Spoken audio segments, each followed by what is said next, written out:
Christ is our victory. Daily meditations on great texts from the Book of Books. October 9th. Thorn in the flesh. And lest I should be exalted above measure through the abundance of the revelations, there was given to me a thorn in the flesh, the messenger of Satan to buffet me, lest I should be exalted above measure. 2 Corinthians 12:7. The Apostle Paul was troubled with an infirmity. He longed for relief. Today, our mission appointees have a thorough medical examination before they are accepted for mission work. Paul would not have passed the physical test, yet in his work for Christ, he crossed deserts and scaled mountains. He suffered hunger and shipwreck. He endured scourgings and imprisonment, but refused to give up. Besides all these trials without, he was constantly beset with this thorn in the flesh, and was uncomplaining.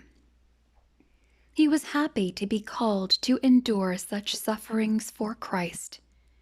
Paul had found the secret of real peace.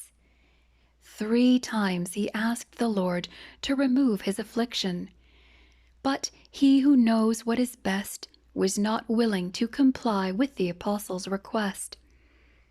He did not answer Paul's prayer in the affirmative, but the Lord had his own purpose, and he gave him something better. My grace is sufficient. He bestowed upon him sufficient grace to endure the suffering and to rise above it. With joy, Paul accepted his lot and reconsecrated his efforts to his master. Some would have reasoned that because of this difficulty they would be excused from working for Christ in the trying places. But the Apostle Paul, like his master, was willing to endure even death itself, if only he could bring the good news of salvation to those who had not heard it. Coming to the end of his life, he could say that he had fought a good fight and had finished his course. We too have our thorn in the flesh that constantly buffets us. What is our reaction to these temptations? May God help us to follow Paul's example and accept God's grace, which is sufficient for every need.